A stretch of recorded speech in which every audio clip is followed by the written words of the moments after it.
Alhamdulillah Rabbil Alamin wa ala alihi wa sahbihi ajma'in. Ashhadu an la ilaha illallah wahdahu la sharika lah wa ashhadu anna Muhammadan abduhu wa rasuluh. Allahumma salli ala Muhammad wa ala ali Muhammad. Rabbi shrah li sadri wa yassir li amri wahtamil lisani yafqahu li amma ba'd.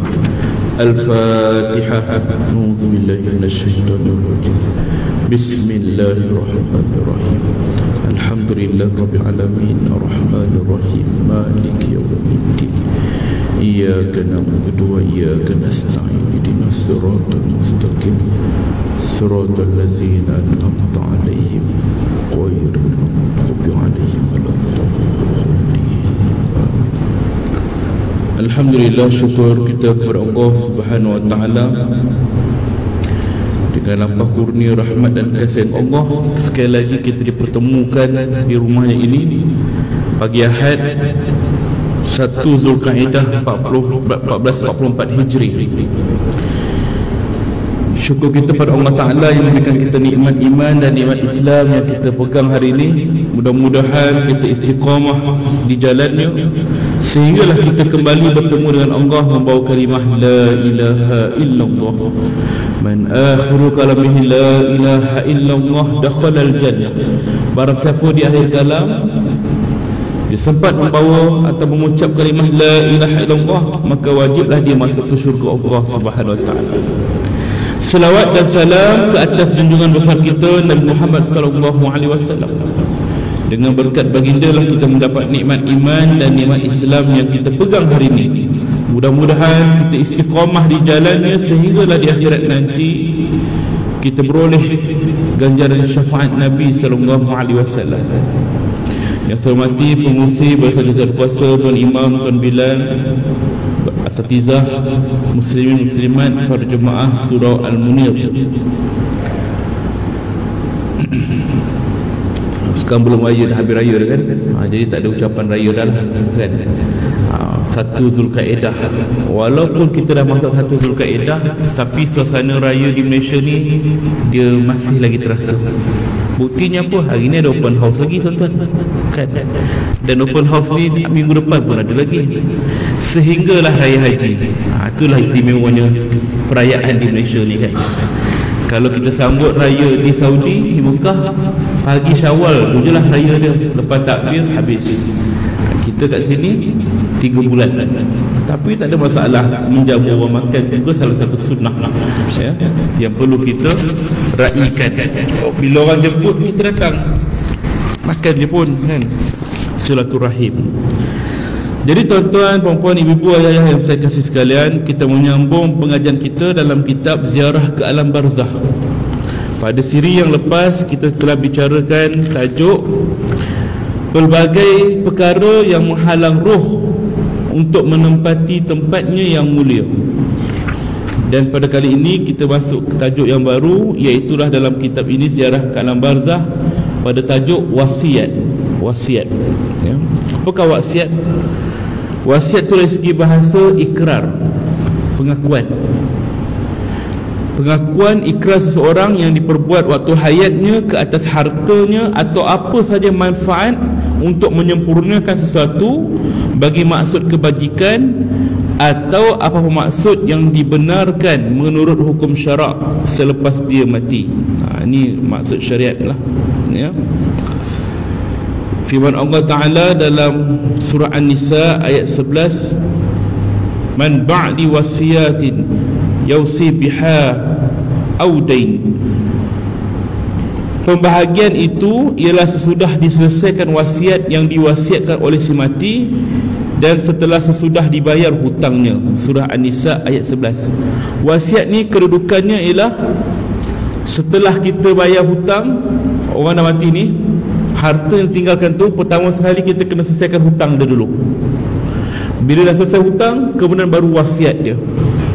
Dah selesai wasiat, barulah harta itu difaraidkan ataupun diagihkan kepada ahli-ahli yang berhak. Dalam hadis Nabi SAW, Abdullah bin Umar radhiyallahu meriwayatkan mahakku amrin muslim lahu syai'un yuridu ayusiya fih yabitu lailatain illa wa wasiyatuhu ma'tubatun indah. Tidak sepatutnya seseorang muslim yang mempunyai sesuatu ingin diwasiatkan tidur 2 malam melainkan dia menulis wasiat di sisinya. Riwayat Muslim. Makna kata seorang muslim yang dia tak sihat, yakni dia tidur di tempatnya melebihi 2 malam. Dalam hadis yang lain menyebut barang siapa yang tidur di tempatnya melebihi 3 hari, maka hendaklah dia menulis wasiat dan diletakkan di sisinya. Dan riwayat lain menyebut diletakkan di bawah bantalnya. Ini sunnah. Kalau kita tak sihat, asyik bagi saja, tak larat kan, maka tulis wasiat, letak kat bawah bantal, letak kat tepi kan. Baik. Qais Ibnu Qabisah menuturkan sebuah hadis marfu' bahawa Rasulullah SAW bersabda, barang siapa yang tidak berwasiat, tidak diizinkan baginya berbicara dengan orang yang sudah meninggal dunia. Ditanya kepada Nabi, ya Rasulullah, apakah orang yang sudah meninggal itu dapat berbicara? Beliau menjawab, ya, dan mereka juga saling mengunjungi. Riwayat Abu Syekh dan Ibnu Hibban dalam kitab Al-Wasiyah. Jabir juga meriwayatkan sebuah hadis marfu' bahawa Rasulullah SAW bersabda, barang siapa yang meninggal dunia dengan tidak meninggalkan wasiat, dia tidak akan diberi izin untuk berbicara sampai hari kiamat. Ditanyakan, ya Rasulullah, apakah mereka juga berbicara sebelum hari kiamat? Baginda menjawab, ya, dan sebahagian mereka saling mengunjungi sebahagian yang lainnya. Hadis riwayat Ahmad dan Hakim. Ini tentang kepentingan wasiat, sehingga Nabi bagi ancaman, dia tak boleh nak bercakap, tak boleh nak berbicara dengan sesama ahli kubur. Ahli kubur ni boleh jumpa ke? Dalam siri yang lepas kita dah bincangkan dah. Orang yang dah mati ada sesetengah roh ataupun mereka yang terpilih boleh mengunjungi orang yang dah mati yang lain. Dia boleh jumpa kan. Contohnya mak dia dah lama meninggal, dia baru meninggal, dia boleh jumpa mak dia juga atas izin Allah. Ini golongan-golongan yang Allah bagi kemuliaan. Namun bagi mereka yang tidak meninggalkan wasiat, maka mereka tidak dibenarkan untuk berbicara sampai hari kiamat. Penting juga wasiat ni, penting sebab apa? Kita nak ada pergaduhan, perbalahan dengan harta ataupun peninggalan kita. Sa'id Ibn Khalid Ibn Zaid Al-Ansari melalui ibu Abi Adunya menuturkan riwayat seorang penduduk Basrah yang kerjanya menggali kubur. Seorang penduduk Basrah kerjanya penggali kubur. Dia bercerita, pada suatu hari aku menggali kubur seseorang, lalu aku menyandarkan kepalaku di dekatnya. Tiba-tiba 2 wanita mendatangiku dalam tidurku. Dia gali kubur, dia penat, kemudian dia tertidur dalam lubang kubur yang dia gali itu. Dalam mimpi, dalam tidurnya dia mimpi ada 2 orang wanita datang. Salah seorang di antaranya berkata, wahai hamba Allah, aku bersumpah kepadamu demi Allah, jika tidak, wanita ini dipalingkan dan dijauhkan dari kami. Lalu aku terbangun dalam keadaan takut. Tiba-tiba telah didatangkan jenazah seorang wanita, dan ku katakan, kubur berada di belakang kalian. Aku lalu membawa mereka ke kubur yang lain. Ketika malam menjelma, tiba-tiba bersamaku ada 2 orang wanita. Salah satunya berkata kepadaku, semoga Allah memberi balasan atas kebaikanmu. Engkau telah memalingkan kami dari kesusahan yang panjang. Lebih lanjut aku bertanya, mengapa sahabatmu itu tidak bercakap denganku seperti engkau bercakap denganku? Dia menjawab, wanita ini meninggal dunia tanpa meninggalkan wasiat. Bagi orang yang meninggal dunia dengan tidak memberikan wasiat, dia tidak diberi hak untuk berbicara sampai hari kiamat kelak. Ini tentang hadis yang menceritakan bahawa dia mimpi. Dalam mimpinya itu dia menjumpa 2 orang wanita, dan salah seorang wanita itu berkata, wahai Allah, aku bersumpah kepadamu demi Allah, jika tidak, wanita ini dipalingkan dan dijauhkan dari kami. Macam seolah-olah macam nak bagi amaran kepada orang kubur tadi, yang ni jenazah ni dia akan bawa masuk. Makna kata ada jenazah baru masuk. Kemudian dia macam tak faham apa maksud dia. Dia pun tersedar daripada tidurnya, jenazah wanita yang nak dikebumikan tu baru sampai. Lalu dikebumikan di tempat kubur itu. Malam tu dia mimpi sekali lagi, jumpa dua wanita yang sama, dan orang yang sama juga bercakap dengan dia. Dia fokus kat sini ialah yang bercakap tu. Maka dia pun pelik, kenapa yang seorang lagi tu tak bercakap? Kata yang bercakap tu, roh yang bercakap tu, wanita ini dia meninggal dunia tanpa meninggalkan wasiat, maka dia tidak diberikan hak untuk berbicara sampai hari kiamat. Itu kesan dia. Nak sampaikan kat sini, poin dia ialah orang yang tidak meninggalkan wasiat, maka dia tidak diberikan hak untuk berbicara sampai hari kiamat. Abu Hadbah menunjukkan hadis daripada Anas bin Malik, disebutkan bahawa Rasulullah SAW pernah bersabda, aku pernah bermimpi melihat dua orang wanita, salah satunya berbicara, sementara yang satu lagi tidak berbicara. Kedua-duanya adalah penghuni syurga. Lalu aku bertanya kepadanya, engkau berbicara sedangkan temanmu ini tidak? Wanita itu menjawab, aku meninggal dan telah berwasiat, sementara dia meninggal dunia tetapi tidak meninggalkan wasiat, sehingga dia tidak dapat berbicara sampai hari kiamat. Riwayat Ad-Dailami. Ini cerita bahawa orang yang tidak berwasiat ni tidaklah kata berdosa, ya. Dua-dua wanita ni adalah penghuni syurga, kata Nabi. Tapi seorang boleh bercakap, seorang lagi tak boleh bercakap. Kenapa? Kerana yang tak boleh bercakap ini tidak meninggalkan wasiat. Kesan daripada tidak memberi wasiat kepada orang yang telah meninggal dunia. Sebab tu tuan-tuan, penting dalam Islam ini wasiat, ya. Kita dah siapkan wasiat ke belum? Wasiat ini ialah pesanan kita, ikrar kita. Dan dalam hidup kita sekarang ni yang ada undang-undang, wasiat ini perlu ditulis dan perlu dibuktikan. Makna kata perlu ada sokongan yang kuat. Kalaulah ada perbalahan, contohnya orang ayah kita dah wasiatkan dah, tu tanah kat ujung tu bagi kat abang sulung tu, dia cakap mulut je kan. Kemudian ada orang bagi saksi, memang ayah cakap macam tu dulu, arwah cakap itu, tapi adik-adik lain tak setuju. Kau yang dengar, tapi apa bukti dia?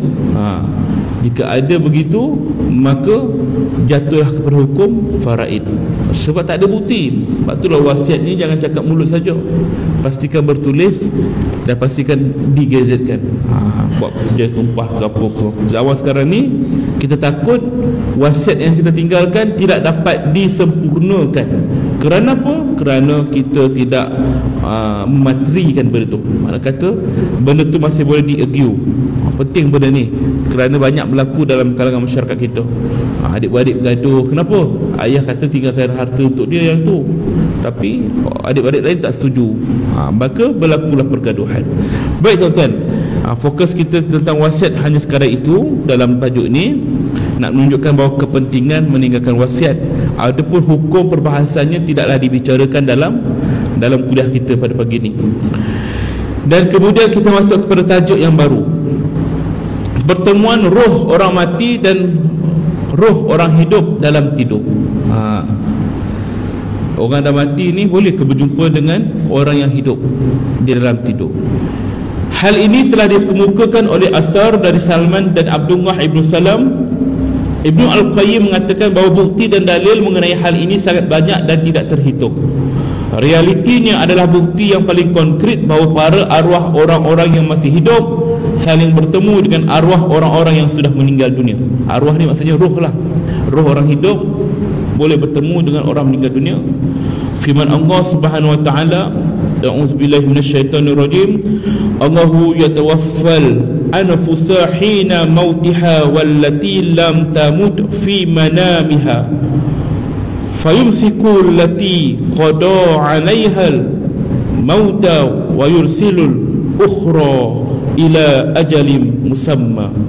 Allah memegang jiwa-jiwa manusia ketika kematiannya dan memegang jiwa orang-orang yang belum mati pada waktu tidurnya. Kemudian dia menahan jiwa orang yang telah dia tetapkan kematiannya dan melepaskan jiwa yang lain sampai waktu yang ditentukan.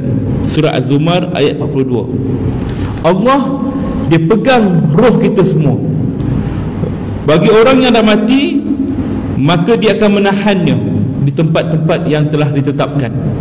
Adapun bagi roh orang yang belum mati, yang dipegang ketika waktu tidurnya, akan dikembalikan semula sampailah waktu ditentukan. Maknanya sampailah dia mati. Maknanya kalau kita tidur, roh kita akan pergi. Mana pergi tak tahu. Kita mimpi, kejap-kejap kita pergi kat sana, kita duduk kat Seri Kembangan, kejap-kejap kita jalan ke Kelantan, kita jalan ke Johor, kita pergi ke luar negara. Roh ni pergerakannya sangat cepat, sangat pantas. Dia tak sama macam pergerakan kita. Sekelip mata saja roh kita boleh kembali ke jasad kita dan kita akan hidup balik. Kita akan bangun balik. Sebab itulah tidur ini orang ibarat ulama ibaratkan kematian yang sementara. Kalau kita nak kejut orang yang baru bangun tidur, orang yang sedang tidur, jangan kita kejut secara paksa. Bangun, terkejut dia. Dia boleh jadi gila, dia boleh jadi mamai, dia jadi blur kan, apa berlaku ni, sebab dia tak dapat nak center balik otak dia kan, baru masuk roh. Sebab itulah kita ni nak kejut seseorang, maka kejutlah dengan sopan. Jangan kita segah dia.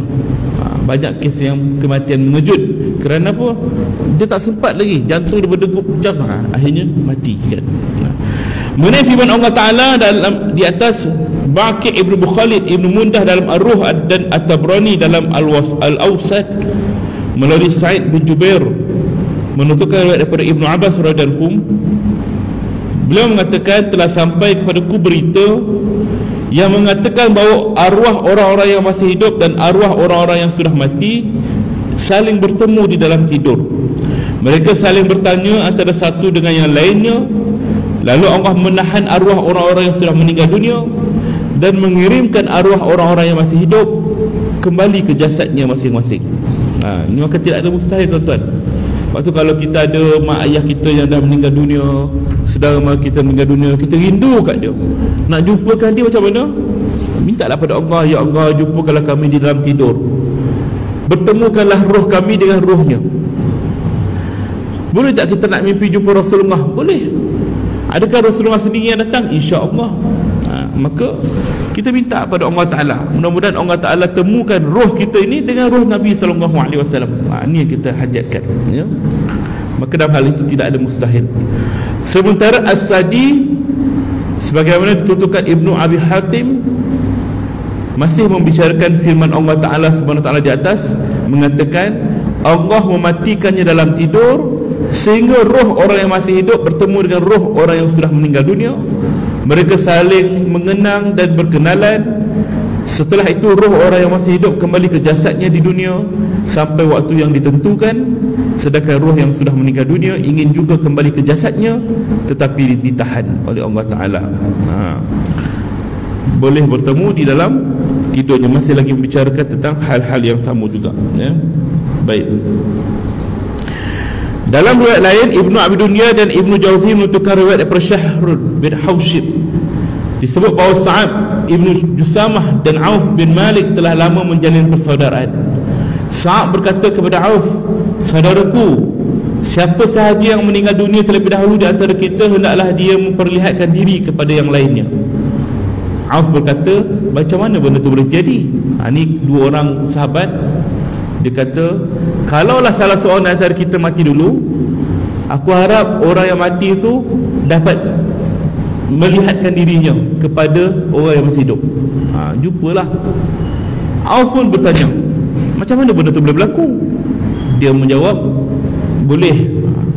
Dikisahkan bahawa Sa'ad meninggal dunia dahulu, dan Auf saudara tadi berjumpa dengannya di dalam tidurnya.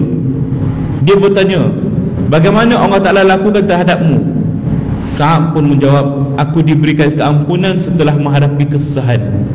Selanjutnya Auf berkata, aku melihat kilauan berwarna hitam yang melingkari di leher Sa'ad. Aku bertanya, apa yang melingkari lehermu itu? Dia menjawab, ini adalah 10 dinar yang kupinjam dari si Fulan, seorang Yahudi.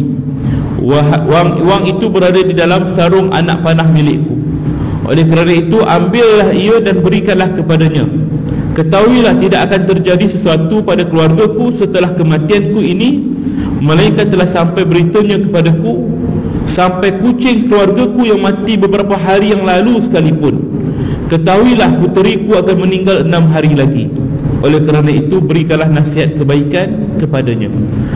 Ini cerita dia bahawa sahabat dia Sa'ad tadi meninggal dunia, dan mereka bertemu di dalam mimpinya. Dan dalam mimpinya dia melihat ada satu benda yang melingkar di leher orang tadi. Auf sahabat kata, apa benda tu? Dia kata, aku ada berhutang dengan seorang Yahudi 10 dinar, tolong bayarkan, kerana hutang ni telah membelenggu aku. Maka dia pun bagi tahu kat mana duit dia letak, dekat dalam sarung tu sekian-sekian. Kemudian dia kata lagi, Allah Ta'ala mengirimkan apa sahaja berita-berita tentang yang berlaku di dunia ini kepada dirinya. Apa yang berlaku pada anak dia, apa yang berlaku pada keluarga dia, semua dapat. Ini bukan semua orang yang terpilih saja. Sehingga kan dia kata kucing keluarga dia yang mati beberapa hari yang lepas pun dia tahu kucing tu dah mati. Makna kata ada pengetahuan ataupun orang yang dah mati ni, dia tahu apa yang berlaku atas izin Allah Ta'ala. Dikhabarkan, dia tak melihat tapi diceritakan, disampaikan berita tu kepadanya, ya. Dan juga dikatakan bahawa, ingatlah, bagi tahulah puteriku bahawa kematiannya ada 6 hari lagi. Berilah nasihat kepadanya. Setelah bangun pagi, aku langsung berangkat bertemu dengan keluarganya. Kemudian aku melihat sarung anak panah tersebut dan aku lihat memang ada 10 dinar di dalamnya. Kemudian aku diutuskan untuk berangkat menemui orang Yahudi tersebut dan aku tanya, apakah engkau mempunyai sesuatu yang disimpan Sa'ab? Dia menjawab, semoga Allah memberi rahmat kepada Sa'ab. Dia adalah salah satu sahabat pilihan Nabi SAW. Aku pernah meminjamnya 10 dinar dan telah kuserahkan kepadanya. Auf berkata, demi Allah, inilah dia wang itu dan masih utuh. Kemudian diceritakan, Auf bertanya kepada keluarga Sa'ab, apakah yang terjadi sesuatu setelah kematian Sa'ab? Mereka menjawab, ya. Mereka menyebutkan begini begitu sehinggalah akhirnya menyebut kematian kucing mereka. Makna kata apa yang berlaku dalam mimpi tu betul. Ada duit tu memang milik Yahudi tu. Dan apa yang berlaku yang dia kata sampai kucing pun mati pun dia tahu.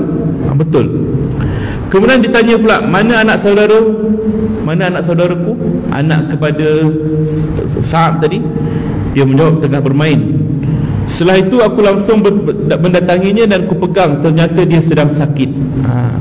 Lalu katakan, berikanlah nasihat kebaikan kepadanya. Setelah 6 hari, anak saudaranya itu pun meninggal dunia. Ini pun ada salah satu tanda-tanda juga, betul, ya? Kadang-kadang ada orang menolak mimpi, ya? Mimpi tidak boleh jadikan hujah, tetapi kita boleh jadikan sebagai panduan kita. Kadang-kadang ada orang bermimpi melihat sesuatu bala, azab, sehingga Allah Ta'ala mendatangkan hidayah kepada dia. Itu salah satu petanda, petunjuk kepada dia. Tidak boleh jadikan sebagai hujah. Contohnya seorang itu bermimpi berjumpa Rasulullah, maka Rasulullah dalam mimpinya itu menyuruh demikian. Maka apabila benda itu dikabarkan kepada orang lain, maka tidak boleh jadikan hujah. Contohnya Nabi kata sekian-sekian, tiba-tiba dalam hadis lain sebut lain, maka itu ditolak hujahnya. Tak boleh kita katakan sebagai hujah. Sebab apa?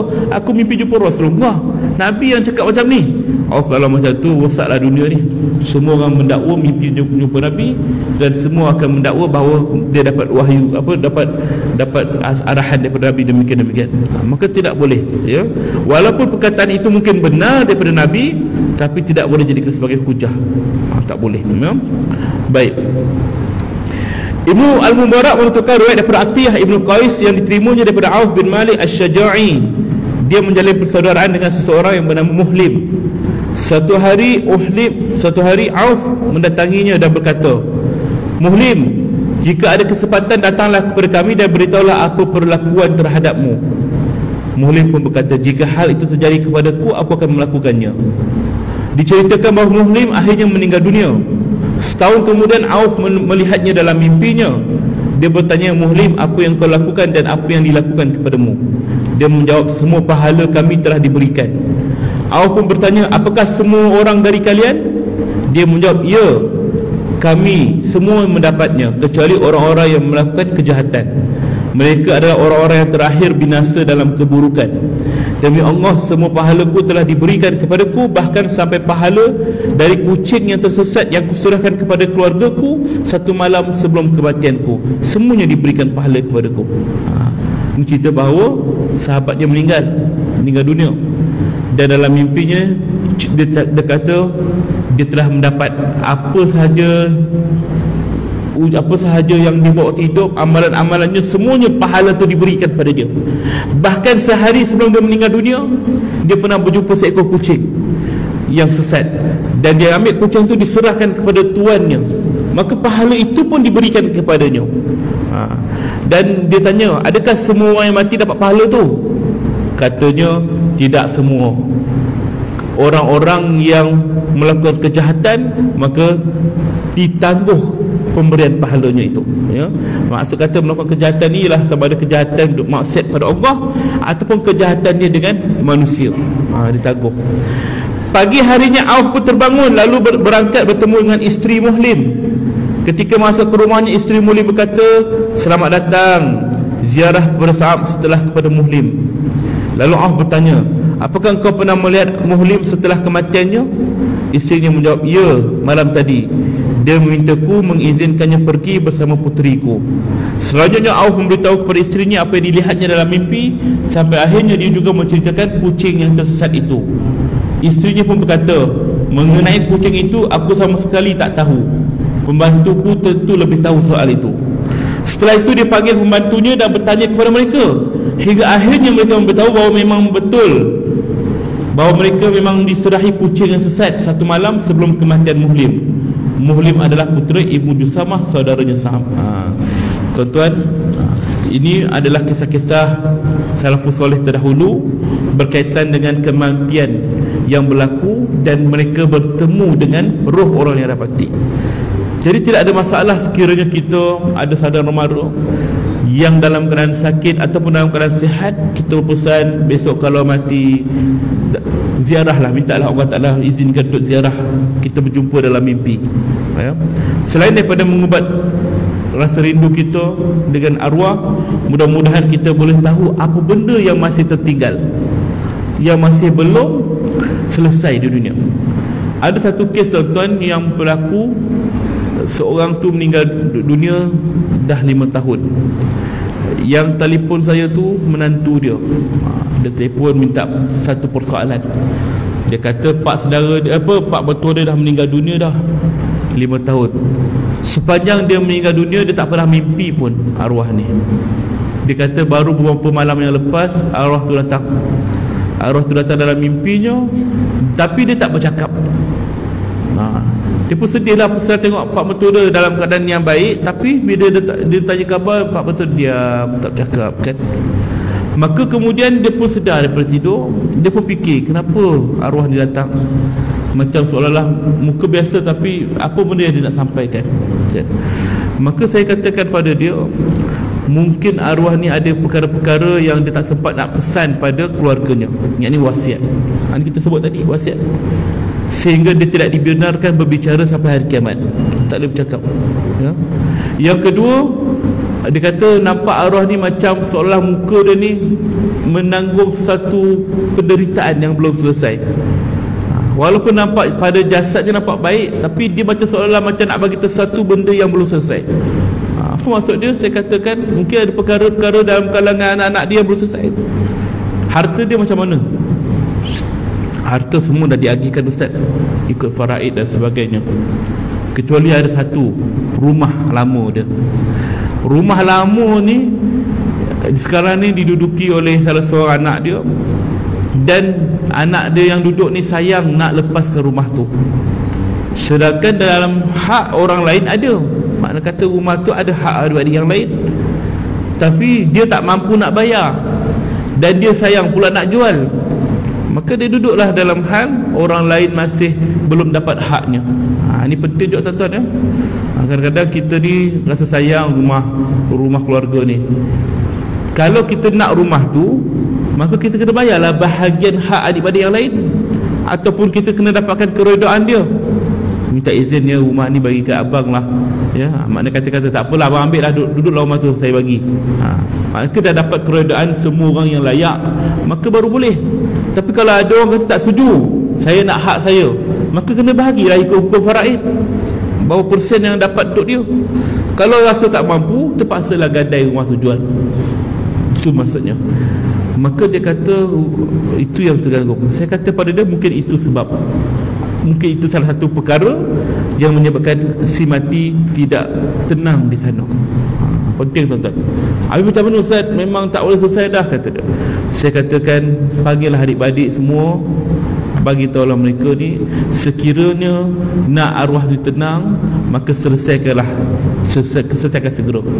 Jika sayang rumah tu, pastikan yang duduk rumah tu kena minta halal pada yang lain-lain, keredaan dia. Selagi tidak mendapatkan keredaan yang lain, maka selagi itulah tidak tenang si mati di dalamnya. Tuan-tuan ya, sebab itulah pentingnya kita meninggalkan wasiat pertama. Dan yang kedua, orang yang dah mati dah selesai dah, hartanya segera kita selesaikan, jangan ditangguh. Nak simpanlah emas ni, kenapa? Nanti kita akan bagilah, sayanglah nak gadai emas mak ni. Kena dapatkan keredaan semua dulu. Tak boleh kita simpan-simpan, hak orang lain terabai. Sebab masing-masing ada haknya. Baik, Abu Syekh Ibn Hibban dalam Al-Wasayah, Al-Hakim dalam Mustadrak, Al-Baihaqi dalam Dalail An-Nubuwah, dan Abu Nu'aim menentukan bahawa riwayat daripada Asa Al-Qurasani, dia menentukan bahawa berita daripada putri Sabit bin Qais bin Syamas, bahawa Sabit terbunuh pada peristiwa peperangan Yamamah dalam keadaan masih memakai baju besinya yang cantik.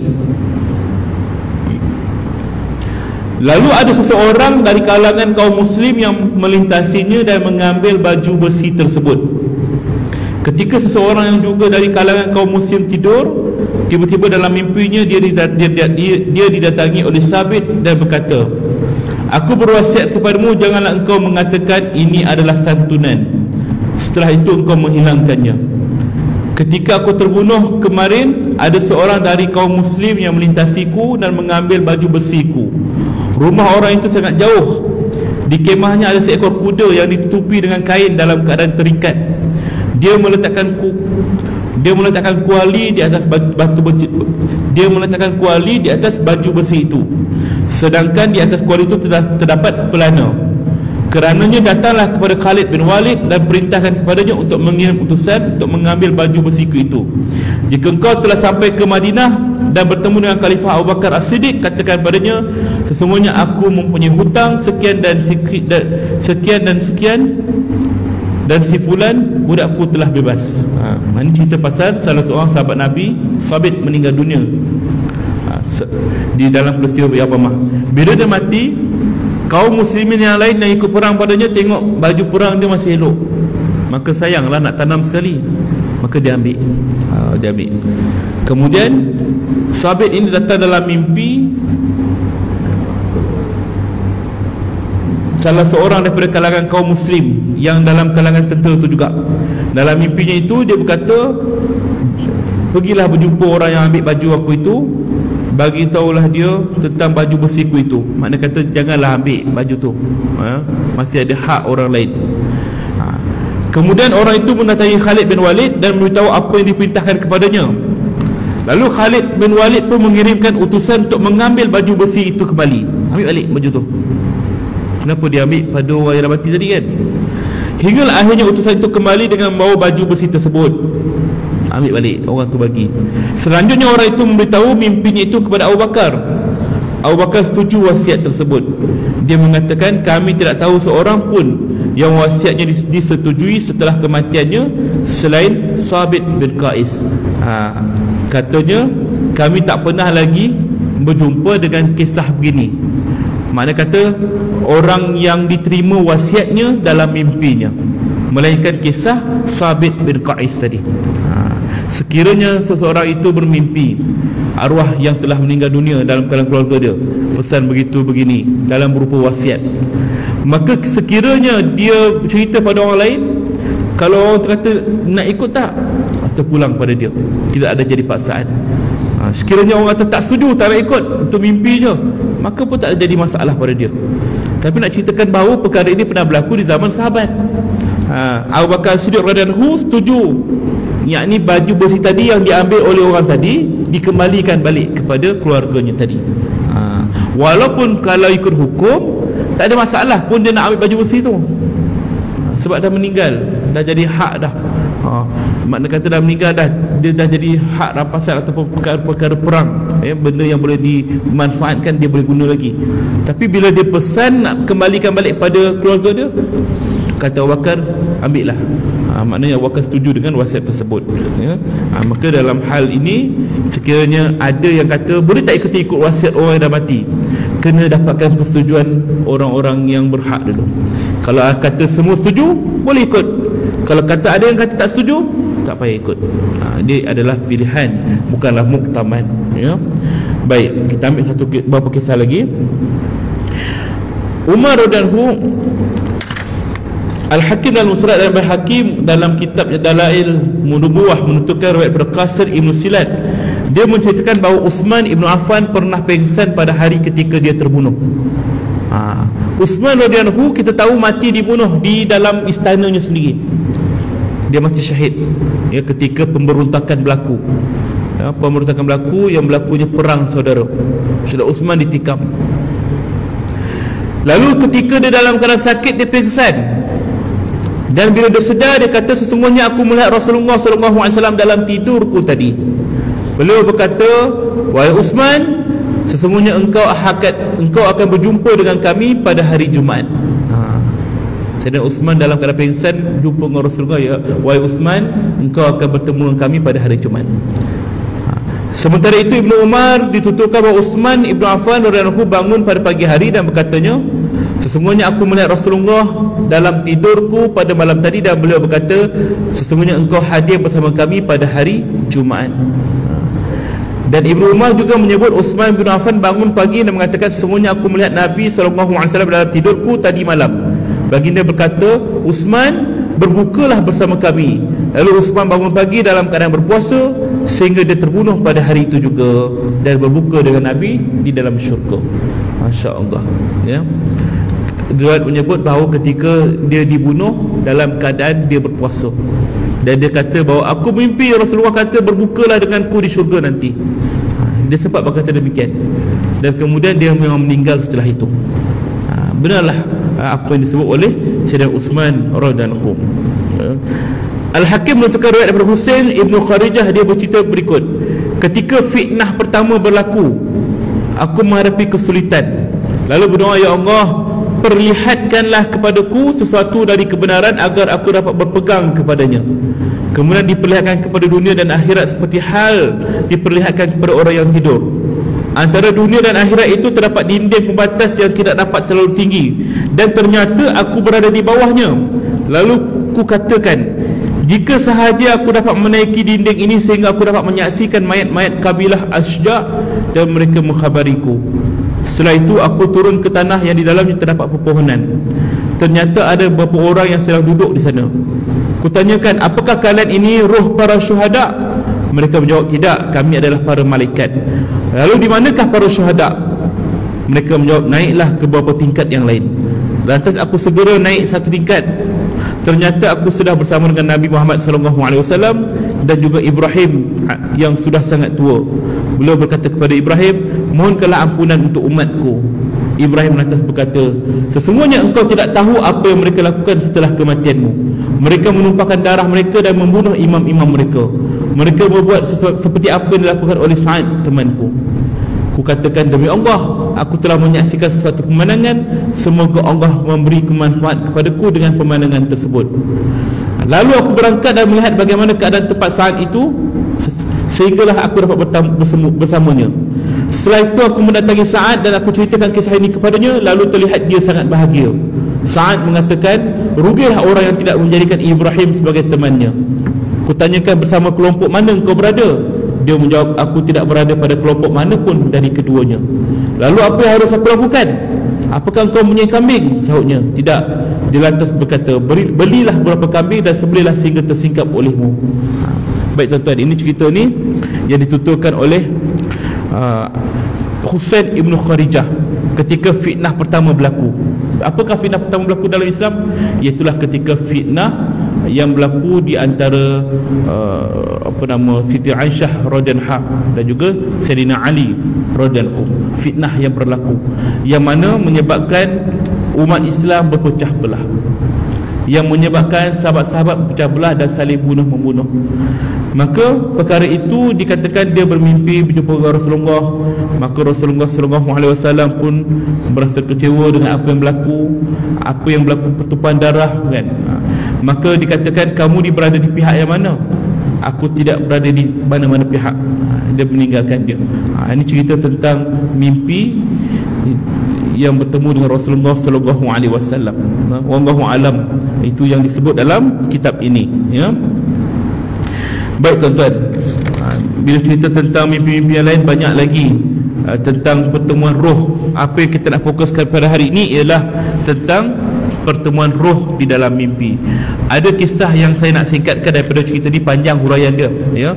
Itulah bagaimana seorang anak bertemu dengan seorang syekh, yang mana cerita ini diriwayatkan oleh Al-Hakim, ya, diceritakan oleh Muammar. Seorang syekh beritahu kami, seorang wanita datang kepada beberapa isteri Rasulullah. Lalu wanita itu bertanya kepadanya, berdoalah kepada Allah agar dia sembuhkan tanganku ini. Tangan dia ni luka. Dia jumpa isteri Nabi, kata, tolonglah minta Allah Ta'ala sembuhkan tangan aku luka ni. Tanganmu kenapa? Tanya isteri Nabi SAW.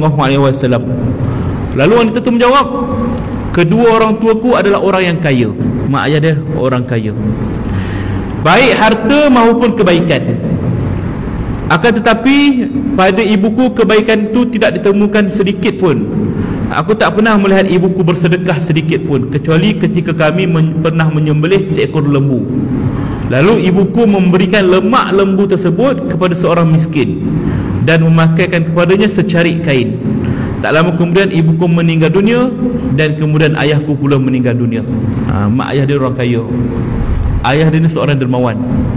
Mak dia pula tak nampak pun dia pernah sedekah, melainkan lemak lembu pernah diberi pada orang miskin dan selai kain yang lusuh. Setelah kedua-duanya meninggal dunia, anak tadi, wanita tadi bermimpi melihat ayahnya berada di sungai sedang memberi minum kepada orang ramai. Lalu aku bertanya, wahai ayah, di manakah ibu? Adakah ayah melihat ibu? Ayahnya menjawab, tidak. Kemudian aku berusaha mencari ibuku sehingga akhirnya aku bertemu. Dia sedang berdiri dalam keadaan telanjang, tidak mengenakan sesuatu apa pun kecuali hanya secarik kain yang diberikan kepada si miskin tersebut. Secarik kain, tu je yang pakainya. Sedangkan di tangannya memegang lemak tersebut, dan dia memukul-mukul lemak itu dari satu tangan ke tangan yang lain, seraya mengisap bekas-bekas lemak itu sambil berkata, haus, haus. Lemak tadi dia makan, haus, haus. Kemudian aku bertanya kepadanya, ibu, nak tak ibu aku bagi minum? Ibu nak air ke? Saya bagi minum. Dia menjawab, nak. Mak dia kata nak minum, haus, dahaga.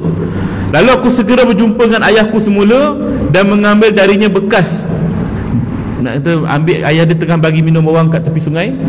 Dia ambil bekas kat tangan ayah dia, ayah, saya nak bagi ibu minum. Dari bekas air dan ambil sungai tu, dan memberi ibuku air darinya.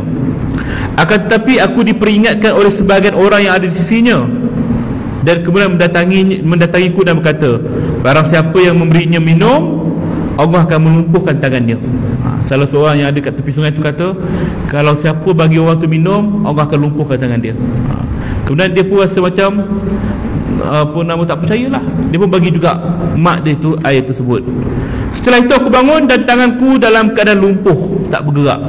Tangan dia lumpuh, sakit, tak bergerak. Dalam rangka mempertegaskan hakikat tersebut, bahawa roh orang hidup itu keluar dari jasadnya ketika sedang tidur, lalu dia pergi ke mana sahaja sesuai dengan kehendak Allah Ta'ala dan bertemu dengan arwah yang lain. Maka itu yang disebutkan dalam hadis ini. Dan cerita itu disampaikan kepada Nabi SAW, dan Nabi kata itu adalah perkara yang benar, dan Nabi mendoakan, mendoakan kepada tangan wanita yang lumpuh tadi, dan Allah sembuhkan balik dia.